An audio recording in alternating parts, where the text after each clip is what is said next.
to my channel. It's another Sunday live event, and we're going to use the tarot as a talking point for those of you who are in search of a higher calling, a higher path, or maybe just looking for a change from what you have going on in your current life circumstances. If you've never been here before, basically what I'm going to be doing is I'm going to be talking about whatever cards come out through the lens of a higher purpose, a higher calling, as that's the subject matter for today. Okay, so let's get into it. We already have one card coming out. We have the World card coming out.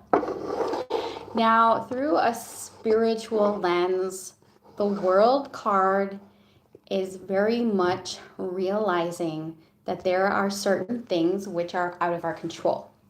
And I know that it can be very, very difficult for us to release control in certain circumstances where we have something that we really wanted. But the thing is that we can't always see the forest for the trees. We can't control other people, what they do, what they say, how they feel about us. We can't necessarily control every scenario. So in some certain circumstances where we feel very frustrated, we just give it up to a higher power, give it up to whatever you believe in, God, source, give it up to fate, give it up to destiny. And this is very much the energy of allowing the higher power to drive, to steer us in the right direction, but also a celebration. The world is a celebration of a chapter completed in our lives, and it doesn't have to be seen as, this is a breakup and we're moving on.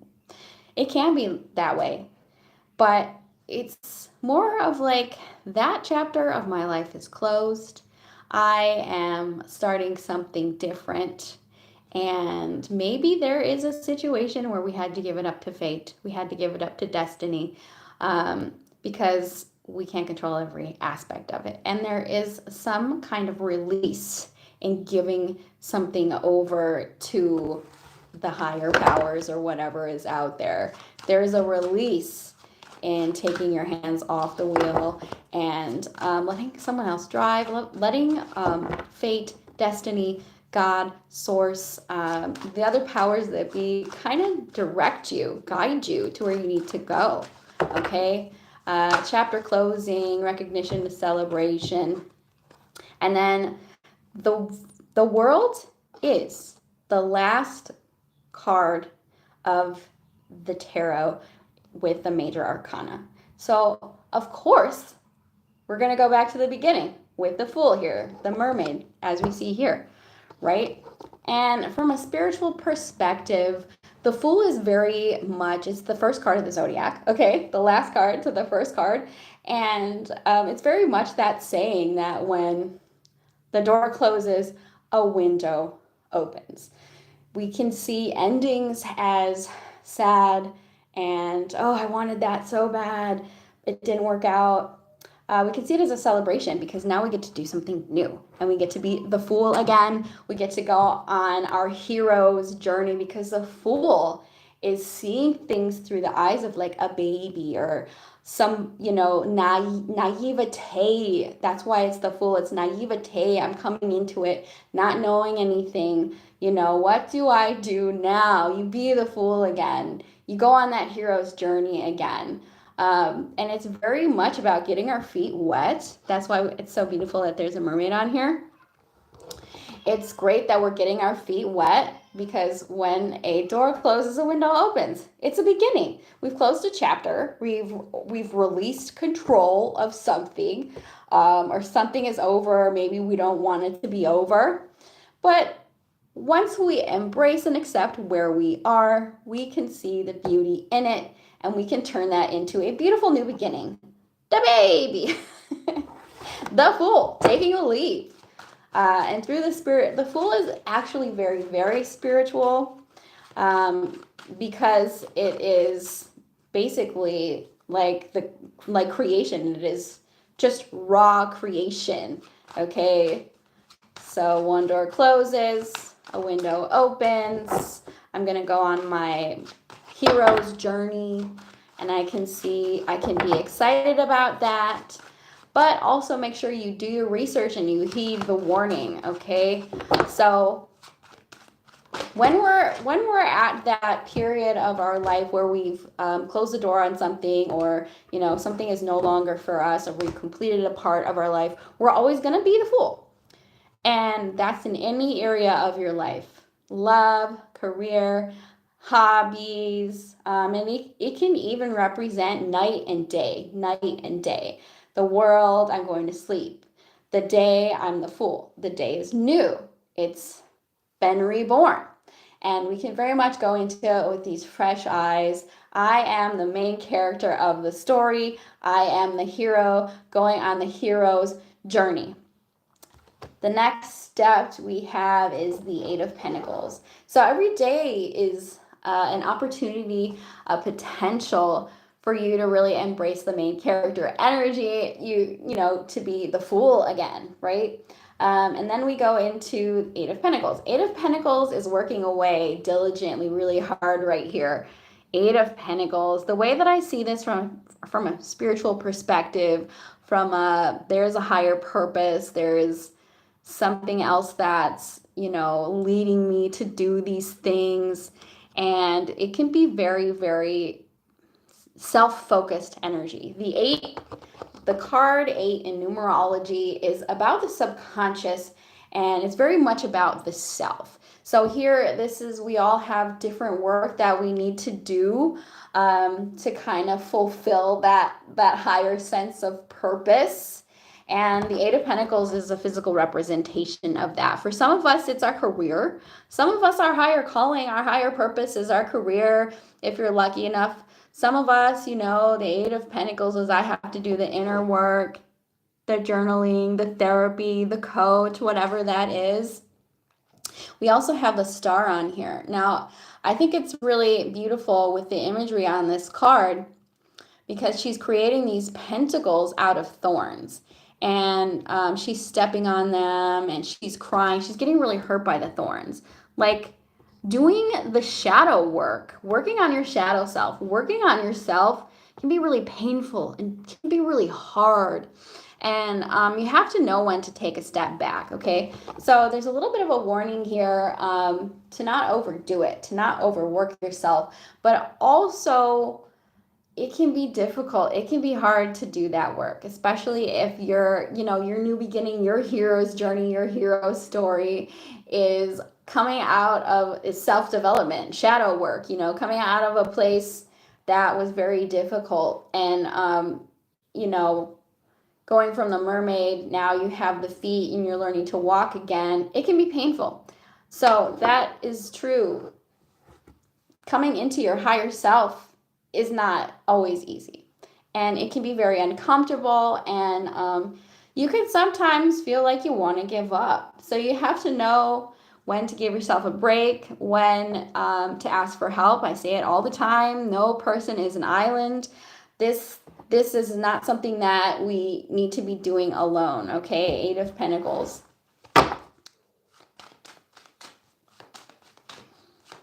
Eight of Pentacles. Some of you guys could see fish or birds. I always like to look at the animals on here because they're spirit animals. Have some cards on the floor.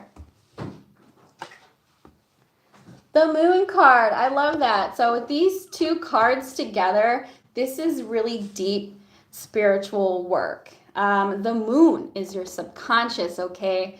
And what is the subconscious? I hope that you guys all know what subconscious is. The subconscious is like the part of yourself that is not that you're not consciously aware of. So it's deep desires.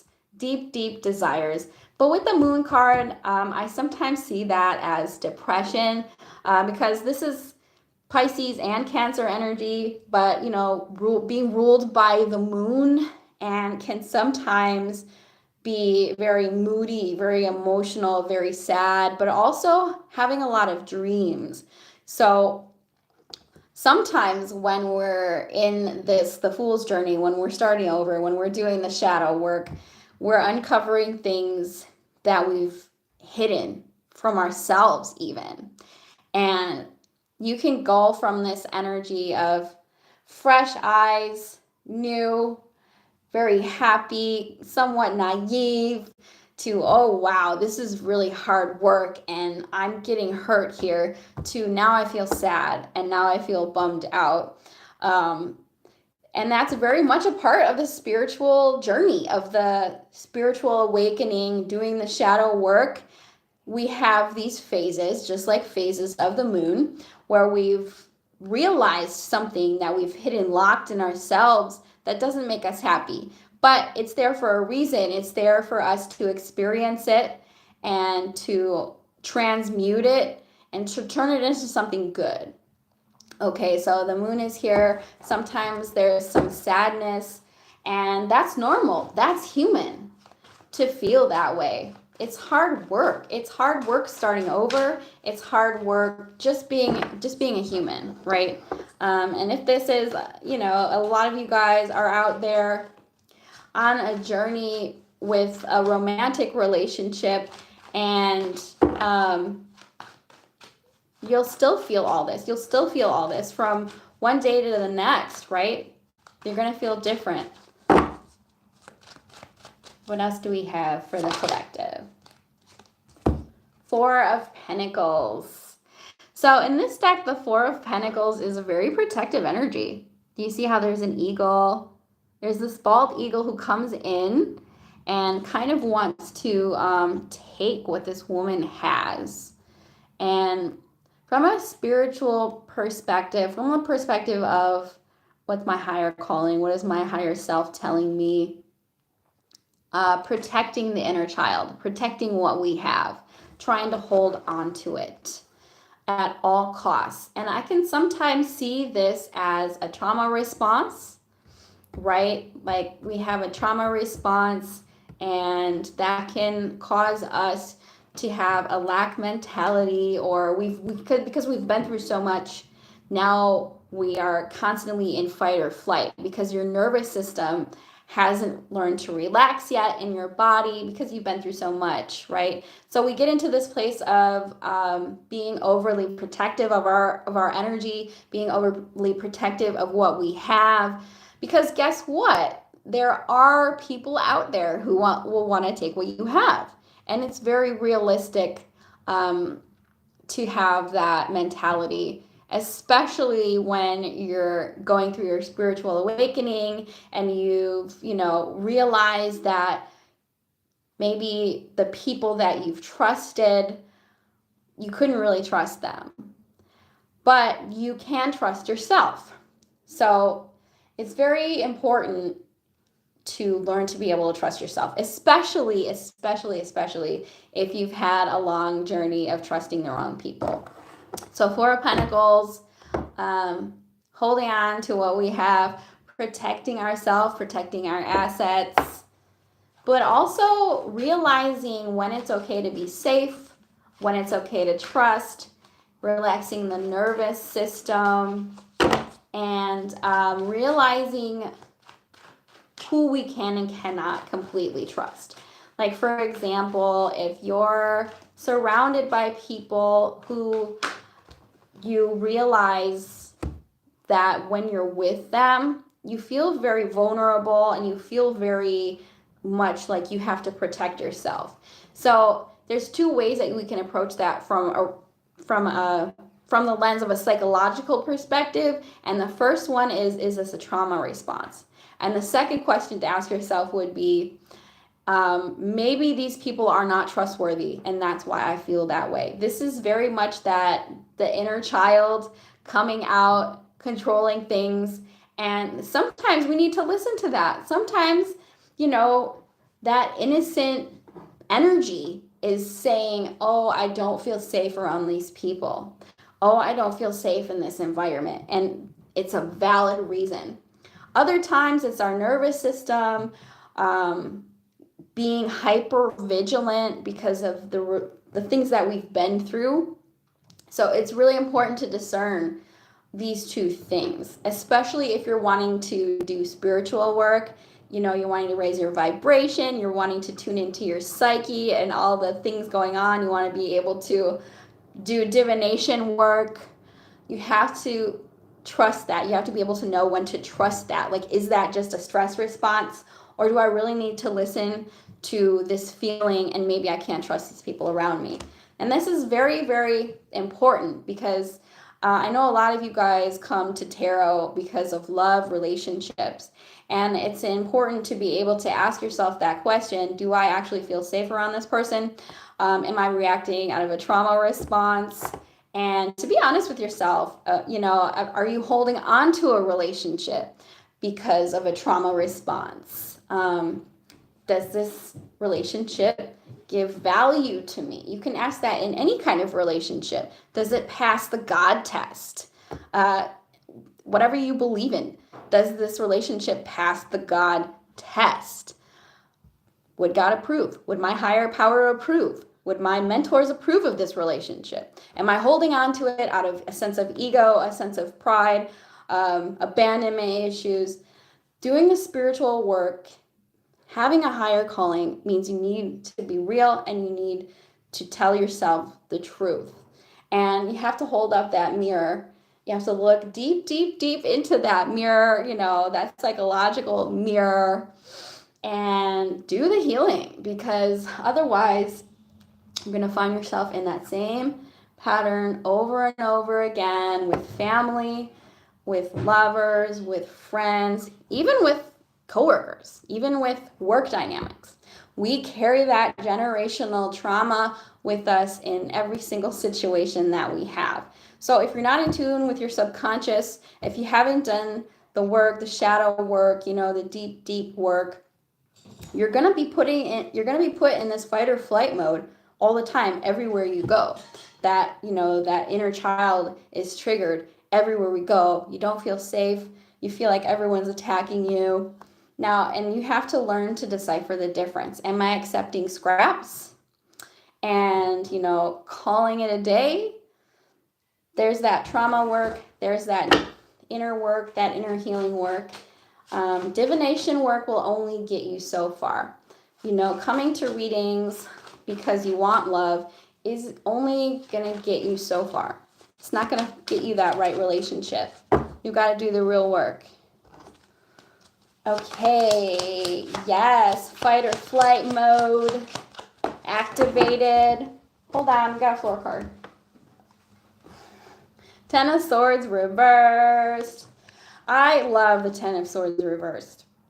The Ten of Swords reversed, really, if you watch tarot on YouTube, it's important to know what the cards mean, because a lot of tarot readers will try and spin negative cards into a positive and not tell you the truth.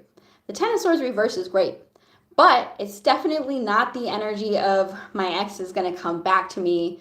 That ending is over. They're coming back. No. You've moved on from whatever difficult thing that you've went through. You're done with it. No, I will no longer accept less than I deserve. I will no longer accept abuse.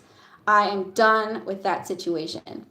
Okay, and this is whatever type of thing that you were going through. It's not necessarily a messy breakup. The Ten of Swords is I've experienced heartache.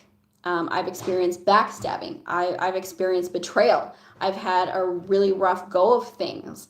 It can even be the loss of someone. It's just a really difficult time when you think that everything is against you. But because we have the Ten of Swords in reverse, it can be really, really very positive depending on what other cards are around it. I see this as I've moved on from that space. I've processed the trauma of the difficult thing that I went through, and that can be anything. Okay, it can be a job loss, it can be a messy breakup, it can be the the loss of a family member or a friend. It can just be that I had to move and it was really stressful. But now I'm in a better place. I've processed the pain. I've processed the trauma. I'm no longer experiencing it. I'm done with that. And especially with these two cards together, this is definitely like that chapter of my life is done. I am no longer going to accept less than I deserve. I'm moving on to happier times. And actually, the astrology really does back that up for the month of June. It's going to be good.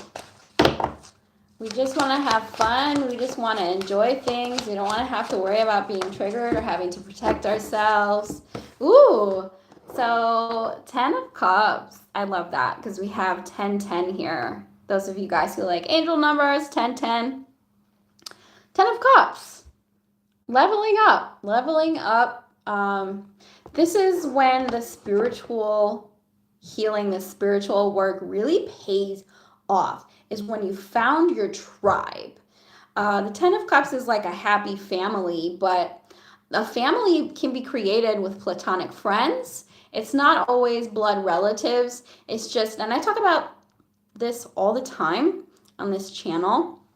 It's really important to have a community of like-minded people who are there for you, people who really care about you genuinely.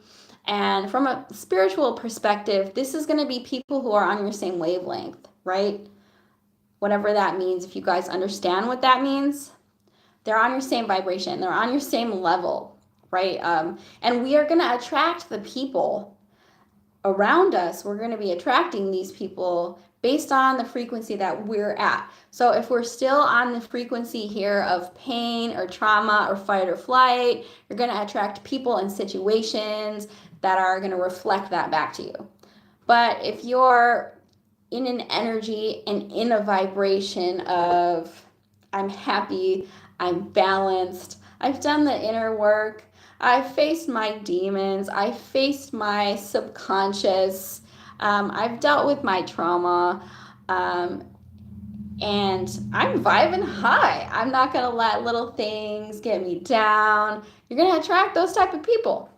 So that's why it is so, so important to do that inner work, to do that inner healing, to do the energy work, right? Transmuting the energy so that we can get to a place of the people around me are genuine. The people around me care about me. They don't want to hurt me, and I feel safe around them. And it isn't always family that sometimes we're lucky and we have blood relatives who we feel that way. If you have that, that's amazing. But if you don't, you have to work that much harder to find a community, to find people, like-minded people that will build you up, make you feel safe. And believe me, it is so much easier to leave a situation that's not good for you when you have a community. And when I say leave a situation that's not good for you, that can be anything. It's easier for you to leave an unhealthy relationship, friendship, love, romantic. It's easier for you to leave a home situation that's not good for you when you have community of like-minded people who care about you. It's easier for you to leave that toxic work environment when you have a community of people around you who care about you, who want to elevate you. You can go to them, and it's that much easier for you to pull the band-aid off and leave that thing that you know doesn't work for you, because the longer that you stay in situations that are bad for you, that are tumultuous, that put you in fight or flight mode, the longer you stay, the harder it is to leave, the harder it is to get out, especially if you don't have a community of people who support you. You think, I don't have anywhere to go. I don't have anyone who cares about me. I may as well stay. And that's any type of situation. Okay, so it's really, really important to cultivate this family or this tribe, friend group. It's important to have that. This is great. This is like my hero's journey is taking me out of survival mode, out of trauma mode, out of overworking myself, and straight into harmony and bliss. And that is what spiritual work and having a higher calling can do for you, right? You no longer react to things the same way that you used to. Things that used to hurt you, things that used to harm you, don't anymore, because you know to just leave it alone, leave that alone. I love this Ace of Pentacles.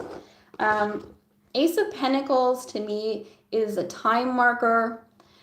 A year from now, if you start putting these practice into play right now, listening to your higher self, walking away from all the things you know aren't right for you, doing the inner work, being real with yourself, putting the mirror up to yourself, in 1 year's time, you will be in a different place. If you believe in law of attraction or manifestation, you have to know that there is some actual real life work that accompanies manifestation, that accompanies law of attraction. You know, whatever it is that you're trying to bring into your life, you still have to do the healing work. Let's say you want a marriage. You have to do the healing work, or you're going to keep attracting that same person who treats you less than you deserve.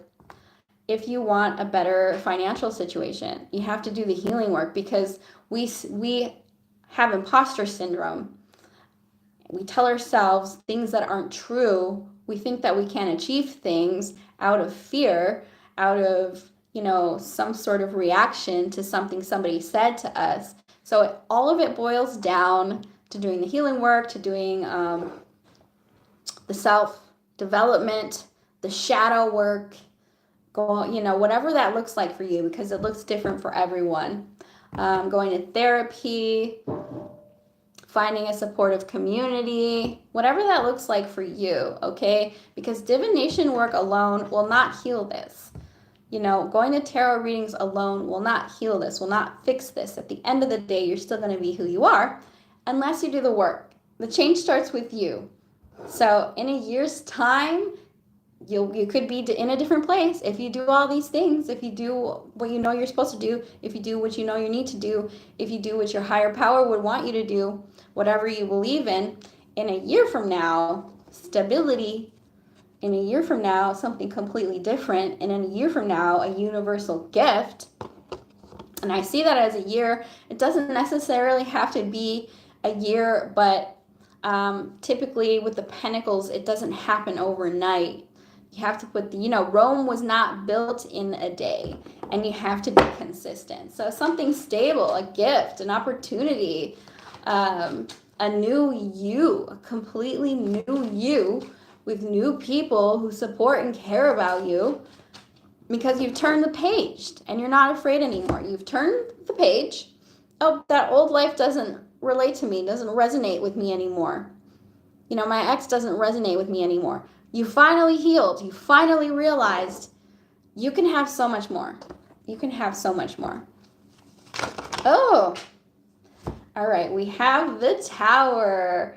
I love the Tower because it's divine intervention. This is actually Rapunzel. Yes, the Tower is very spiritual, because if you're not ready to do the inner work, if you're not ready to be honest with yourself that there's something, someone, or even a circumstance that's bad for you, or that maybe wasn't meant to stay in your life, divine intervention happens. The carpet will be pulled out from under you. There will be a lot of tumultuous things that happen. Sometimes the Tower, I almost always see the Tower as a good thing, even if it's really bad in the moment. Like, you're forced to move, you end up in a better place. Like, somebody leaves you, you meet someone else, or you glow up. Let's see, what else can happen? You have a falling out with a friend, you meet better people, or you have better hobbies now. So that Tower moment, that divine intervention, is meant to take out the things that we're too afraid to remove ourselves.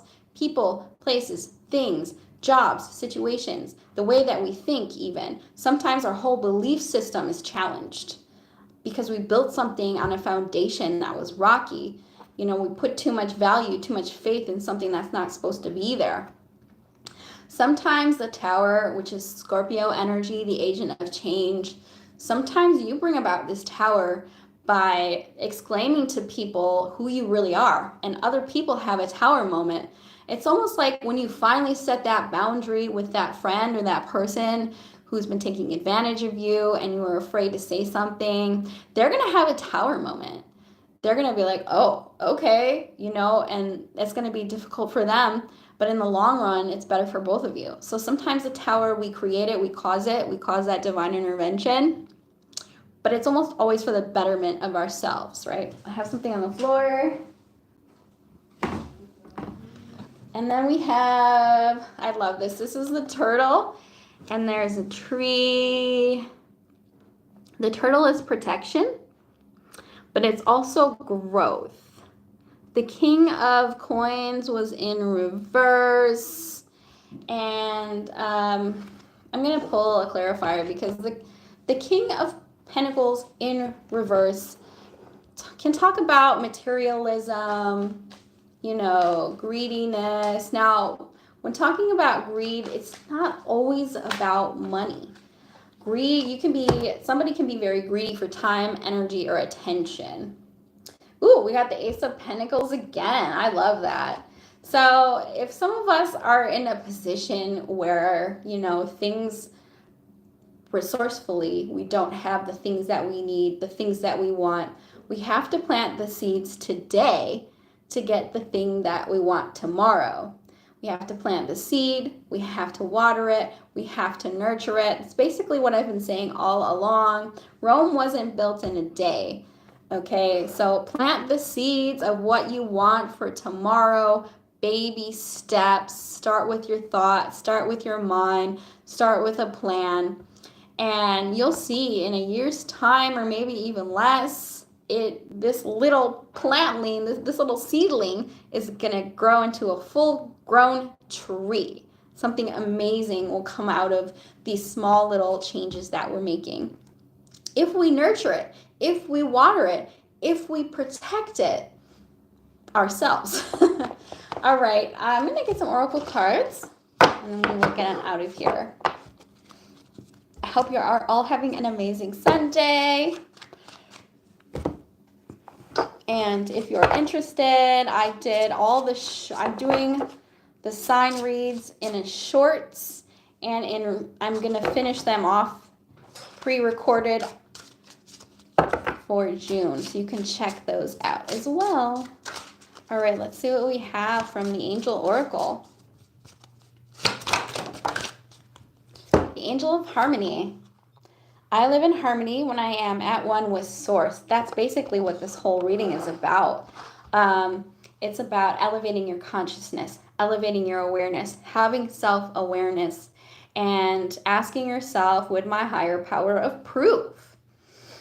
When all the areas of our life are in harmony with what is best for our higher self, we feel more peaceful, we feel more harmonized with divination, with the divine. And we'll get a card from the Grace Tarot, or the Grace cards.